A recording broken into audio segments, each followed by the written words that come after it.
Have you ever thought about how we define what it means to be an American?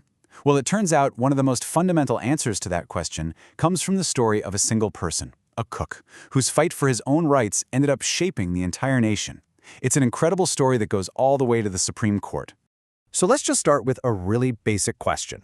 How do you prove you're an American citizen? I mean, for most of us born here, the answer feels pretty straightforward, right? It's all about a piece of paper. And that's exactly what a man named Wong Kim Ark believed. He was born in San Francisco. He had a birth certificate. Case closed. Seemed totally obvious. Except it wasn't. Because in 1894, when Wong Kim Ark tried to come home after a trip overseas, he was stopped. Officials looked at his proof of birth and told him, "Nope, you're not a citizen." His own country literally refused to let him in. Now, a decision like that doesn't just happen out of the blue. So to really get what was going on, we have to look closer at the man who found himself right in the middle of this whole firestorm. So who was this guy? Wong Kim Ark was a cook. He was born in San Francisco in 1873. His parents were immigrants from China, and in 1894, he took a trip to visit family back in China. When he sailed back into San Francisco Bay, he was stopped cold. U.S. officials wouldn't let him set foot on shore. Get this, they kept him detained for months on a ship floating in the harbor of the very city where he was born. And the official justification for all of this, it all came down to one specific law, the Chinese Exclusion Act. The government's position was that, because of this act, it didn't matter that Wong was born on U.S. soil. He just wasn't a citizen. Now, this act wasn't some random, isolated law. It was actually the culmination of a whole series of laws, a legal and social push to clamp down on who could come to America, and more importantly, who could be an American. And it had a very specific target. You can see how things just kept escalating. I mean, it goes way back to 1790, with the law that limited citizenship to free white persons. But things really ramped up in the late 1800s. First, the 1875 Page Act banned Chinese women. Then in 1882, the big one, the Chinese Exclusion Act, which banned Chinese laborers. And then they just kept tightening the screws with the Geary Act in 1892. And let's be really clear about this. The Chinese Exclusion Act was a huge deal. It was the very first and, amazingly, the only law in all of American history to ban an entire group of people from immigrating based on their race.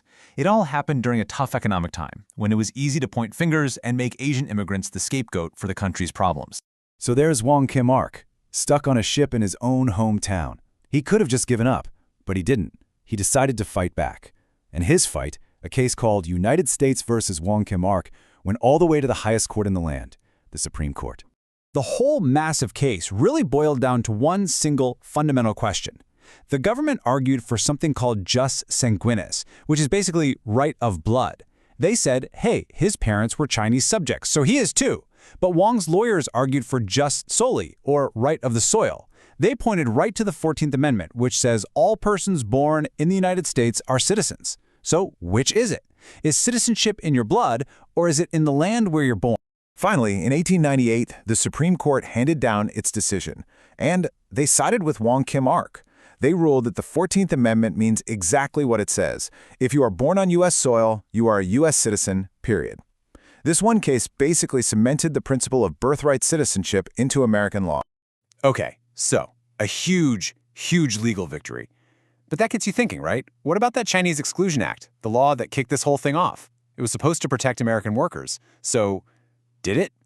Well, when you look at the economics, the answer is a big no. And the story gets really surprising. And that brings us to this fascinating economic idea that researchers call the honeypot effect. It's a perfect name for it, because it shows exactly how this policy of exclusion completely blew up in their faces.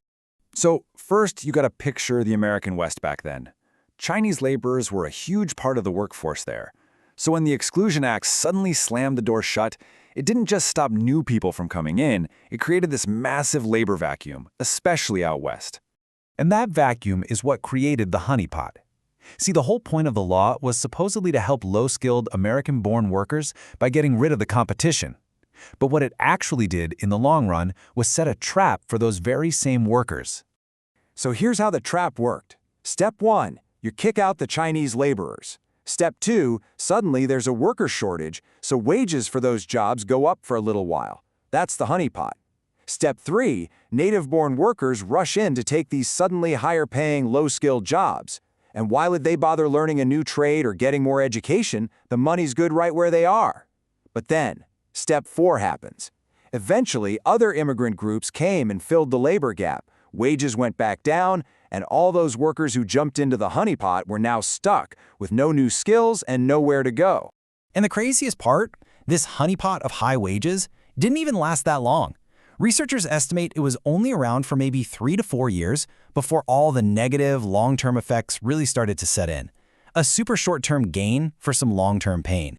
All of which brings us right back to Wong Kim-ark and his legacy. Because while the very law that trapped him turned out to be a total economic bust, the principle that he fought for, well, that remains one of the most powerful and most debated ideas in American life. You really can't overstate the impact of Wong's victory. His case is the precedent.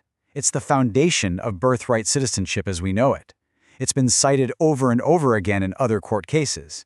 And crucially, it gave generations of children born to immigrants the full rights of citizenship, including the right to vote and shape the country's future. But here's the thing. This isn't just a history lesson. The fight isn't over. The very principle that Wong Kim-ark fought for is still being debated and challenged right up to the present day. It just goes to show you how vital and relevant his battle remains.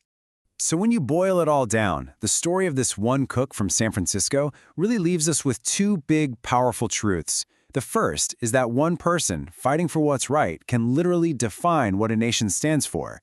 And the second, that policies that are built on fear and exclusion often end up failing in the most unexpected ways. More than a century ago, Wong Kim-ark struggled to define American citizenship for his generation and for every generation since. And I think the question his story leaves for us is a pretty powerful one. How will we define it for the future?